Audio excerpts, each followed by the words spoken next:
On Monday, I was talking about how hard it was for a while for us to go out and do things because I was so afraid of Maggie eloping when she was 2 and 3 and just really fast and really fearless, and especially how afraid I was when we were in parking lots. Today, I want to talk about that a little bit more, but I'm going to take it in another direction. And I'm going to talk about one of the solutions that we found that worked fairly well when we were walking. But I'm also going to talk about people's reaction to it. And that is that we started using those backpack leashes. We called ours a monkey leash because it was a literal little backpack that looked like a monkey, and it looked like I was holding onto the monkey's tail when we were walking. We got it, and Maggie absolutely loved it. She would get it and put it on and want to go outside. Before we got it, when we would go on a walk, she had two choices. I mean, she didn't really have two choices. She either had to be in her stroller, buckled in tight so she couldn't get out, or she had to be walking next to me and I had to be holding on to not her hand but her wrist so that I had like a good grip on her, because with her hand she could get it away from me. And usually she didn't like me actually touching her hand either. It would really bother her. But she was okay with me holding her wrist, but it wasn't super comfortable either. She was so little and I'm a grown-up, so it's like her hand's like up in the air like that. That's not the most comfortable way to be walking, especially when you're walking pretty far. We walked pretty good distances. So even when we had the kid harness, leash, whatever you want to call it, with us, I usually still brought a stroller. I usually still brought a double stroller so that she had the choice between sitting down in it if she got tired or walking with the harness when she wasn't tired. It worked really well. She loved that thing. It made me really happy too,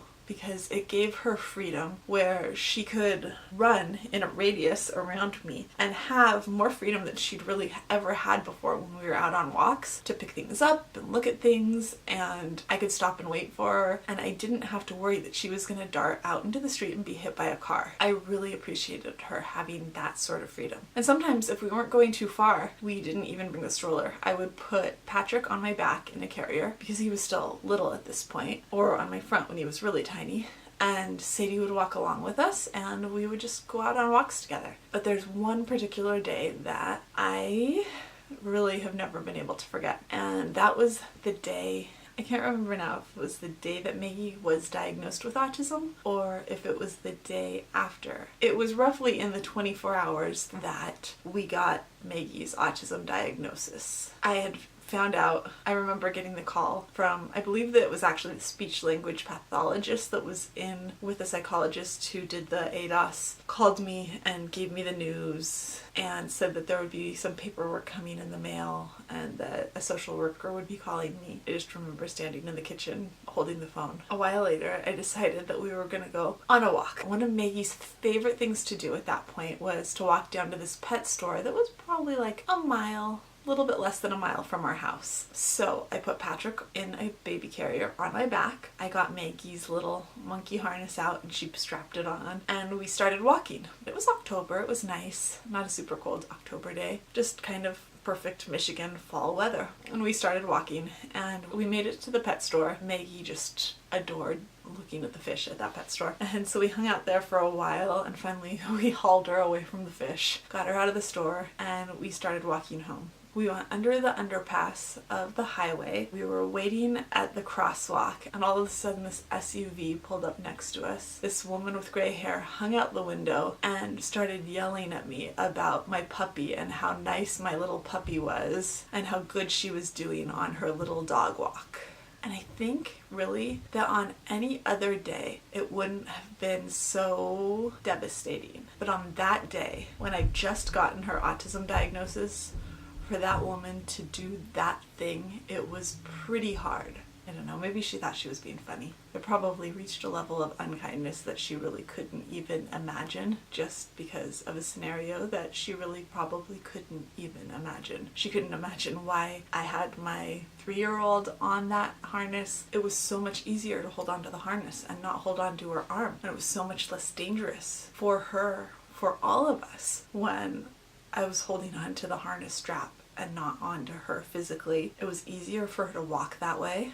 And it's really sad that so many people who probably have never dealt with a runner before have such strong feelings about this particular subject. And on this particular one, because it wasn't the first time someone had said something to me rudely about it before and made dog comments about her, but it was the one that I remember the most clearly. It was the one that actually hurt because of that day.